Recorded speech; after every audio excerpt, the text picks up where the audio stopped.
Hey everybody, this is just a quick update. I did 3 videos earlier today and I ended up deleting them. I know some of you commented, but one was I had to bring the car this morning to that garage and I dropped it off at 9:30 and the guy told me it would be a while because he was really backed up. Something's on my glasses. And so I had to walk home. I Googled it, 3.9 miles. And on my way home, I stopped off on this really nice walking path. It even has exercise equipment along the way. And those of you that saw that video commented how nice that path is. I've always wanted to see where that path went to because I drive by it so often. It goes on both sides of the road, but on that road there's no place to park. I showed you in the video that all around it is subdivisions, and there's paths out of the subdivisions that lead onto this path.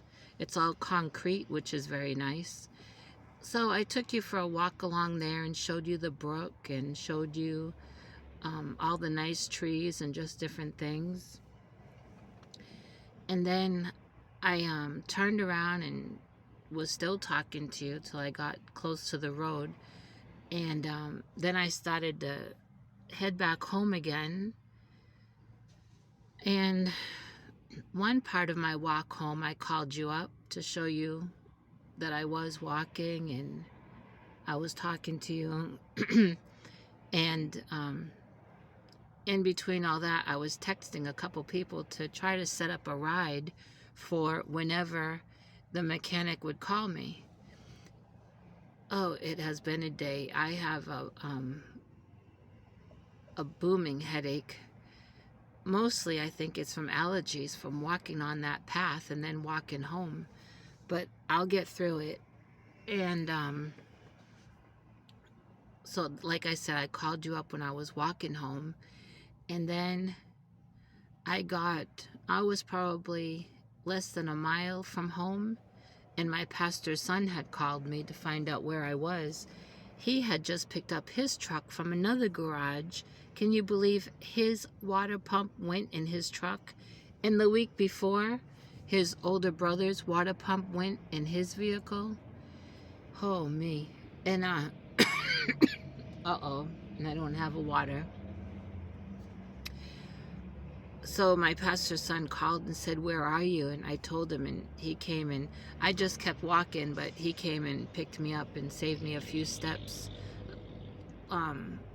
When he picked me up, I was probably like 3 minutes away from home, but it saved me a few steps after walking all that I did. And my legs were going numb, and my spinal cord has been in a spasm all day. And so I'm glad he was able to save me a few more steps. And then it was just hurry up and wait until the mechanic calls. And so it got to be, I guess, after 2, like 2:30, and I hadn't heard nothing, so I called him, and he said that he pressurized whatever they pressurize. I don't know if it's the engine or what they do when they're checking to see if it's the water pump. He said, "I pressurized it 20 minutes after you left this morning, and I keep looking over there all afternoon and nothing is leaking until now when you called. I looked over and it's leaking." So he said he's pretty sure that it was the water pump, and he was going to get it in one of the garages there and get a better look and call me. And so about 20 minutes later, he called back. He said, "It's definitely the water pump." And he said, "If you want me to take that water pump out," he said, "you ought to replace 2 of the belts that are pretty bad." Well, I asked how much, and to have him do it, it's going to be $471. And I said, I need to now find a ride to come pick up my car and figure all this out. But I thanked him, for checking and finding the problem. And so I had to try to find a ride, and one person I called was not available, and then I called the landlord, and he was going to be available. But see, the place was also going to be closing pretty soon, so I was kind of like in a rush. And so while I was outside sitting in the sun getting some vitamin D and waiting on the landlord's handyman, you know, the one that helps so much with the car and the AC and all, had come on the land and stopped and talked with me. And I told him everything, and he said, I'll give you a ride over there. Since I'm here and you're here, I'll give you a ride. And he called the landlord and told him he was going to take me over there to get my car. So I have the car. I know what the problem is. And I don't have $471, but I have a God. Oh, hallelujah. I have a God that's the King of Kings and owns it all. And I'm a child of the King. And so I had to be thinking, should I call my my mobile mechanic friend and tell him that I found out what the problem is and ask him what he would charge? He's so convenient because he comes to you, and you know, you can't fault him or anyone for having gone up on their prices. With the way things are, people have to, you know, make some money back. And my mobile mechanic friend has moved out 30 miles away. He's out in the country, and so I'm sure he figures his gas in his prices. I mean, I don't know how they price anything, but and then it, you know, it's when he can do it, and it's just I'm at the mercy of other people. But I'm thankful that God helps me through it, and that God sends me help. And so the handyman said, he said that he'll also take a look. He'll check around, check those belts, because my car doesn't squeak. I did mention the other day that I hear like a whistling sound, and maybe that's a belt. I'm used to a belt when it's bad screeching, you know, and then snapping. I'm not used to a whistle. Well, anyway, the handyman said he would take a look at those belts and also check the thermostat. He thinks it's a thermostat. I don't know. But it's possible that if I buy the parts, the handyman could do the work. And he told me that he would not charge me that much. So right now, I know what the problem is. And I know where I'm not going to have the work done, only because I can't afford that.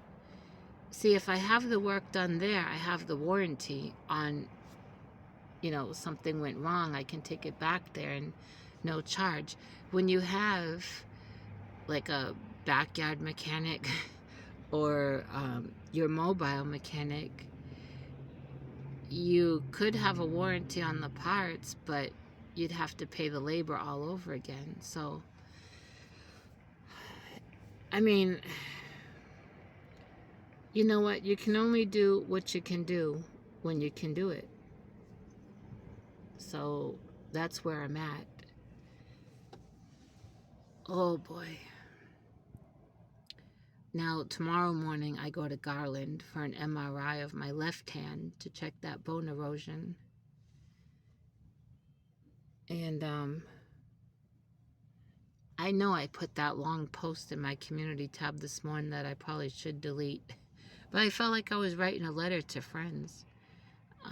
I did not do my Woohoo Wednesday, and I planned to carry it over to today. But let me tell you, I am just worn out. I'm not stressed out because I know that God's in control of all of this, but I am worn out. I didn't get good sleep last night, and then I was up very early this morning to get things done and then get the car over there, and then that walk home, it 3.9 miles when I was healthy and strong would have been nothing. I used to walk my city all over before I had a vehicle. And if I wanted to go into the next city, I could just take the bus. But in my city, I walked all over and I loved it. And lots of hills. I had legs of steel. But my mobility is so limited now, and my body's just used to little walks, not the walk that I had this morning. And so there's a lot of pain and all that. But anyway, always something to be thankful for, and always can rejoice in God. Bible tells us that. So I'm just obeying the Bible, and I know if I do, that I honor God, and that God will bless me. Anytime we obey God, hey, there's a blessing. So I just wanted to call you up real quick and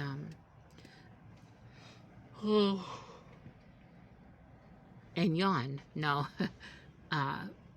Let's see, what I can tell you is that yesterday, and I mentioned this in the video that I deleted, but I'll tell you, last year when I was at Walmart in the clearance there, they had 2 cakes of Pioneer Woman yarn. I can't tell you the colorway, but it's all different shades of pinks. And right when I saw those 2 cakes for $3.08 each on clearance, I immediately thought of my landlord's mother. She's in her 80s, but she is spry, and she cracks me up, and she loves bright colors. And I meant to make her something last year, and of course I never got around to it. Well, I've been making these hats, you know, and I made my landlord's dad a hat that I've posted about. I did a short showing it, and I took a picture, I believe.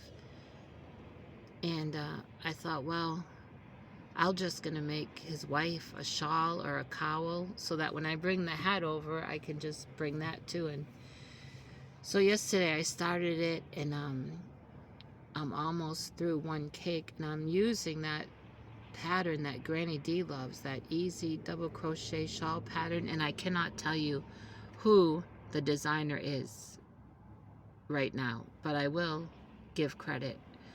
But right now, off the top of my head, I can't remember. So I've been doing that, and I did have a bag packed to take with me this morning. I had my whip in it. I had another skein of yarn to make me a hat. I had my bottled water. I had an orange. I had my phone charger. I had sanitizer. I had Kleenex. I was set, because my plan was to leave the car there and then walk up the street a ways to Walmart, and maybe walk around Walmart to waste some time, or maybe not. But I could walk to the lake. The lake is not far from where my car was, and one part of the lake there has those tables, and I was going to sit there and call you up and crochet. But this morning it was so windy that I knew by the lake it was going to be really cold, and I didn't want to get cold in my bones. It wasn't cold where my car was, and when I was walking home, the sunshine felt so good, and there was a little breeze. I didn't find it cold, but I knew if I went out to the lake and sat, I would be cold and really be hurting. And so I didn't work on my whip at all. I went home after, when I got home, and had lunch and made some tea, took care of the animals, made a few phone calls, and then I took a nap. And then this afternoon I've been dealing with waiting to find out what's wrong with the car, trying to find a ride to go get the car. And hey, you know what? If everything were to go wrong today, this is still the day the Lord has made. Bible says this is the day that the Lord has made. I will rejoice and be glad in it. It does not matter. I mean, it matters. Yeah, what goes on during our day, of course it matters. But at the end of the day, does it change who God is? No. God is still God. He's still on the throne. He's still large in control. And he's still faithful and can be trusted. And I know I know God's going to work all this out. God knows the need for my car, that I have to have a car. And God knows I don't have $471 for that mechanic, but the Lord will send me help some way or another. Through the handyman, or if I have to call the mobile mechanic and figure something out. It's all going to work out. All going to work out. How many know that song, Blessed Assurance? Jesus is mine. We can have that assurance. God wants us to have it. So I'm going to let you go. I can't hardly see it. Only 15 minutes. There's something on here, and I don't have... Now that the cold weather's coming, I try not to keep like my glass cleaner in the car. I don't know if it will freeze. Try not to keep the bleach and laundry detergent in the car, which is so convenient because I know that that freezes. I've dealt with that. And that mechanic, of course I'm distracted. I'm in a parking lot watching. The mechanic kind of jumped on me and said, you need to put antifreeze in there because if we get cold temperatures, you know, all that. Well, I know all that. I mean, I'm from the north, but I didn't want to have antifreeze in it if it's leaking out. I wanted to know what the problem was. Antifreeze is expensive. Don't want it just leaking out. Plus, I have Miss Kitty around, and they say that cats, they get attracted to that and lick it and die. And I don't want that, so I'll get antifreeze, but I wanted to know what the problem was, if it was leaking. Oh. So, this is where I stand. And I just thought I'd call you up and let you know. And I'm sorry for those that saw those videos and commented. I'm sorry I deleted them, but they were, especially the one, me walking home, I felt like that was terrible. I couldn't see because of the glare of the sun. And then there was all the cars going by me, all that traffic. So I'll talk to everyone later.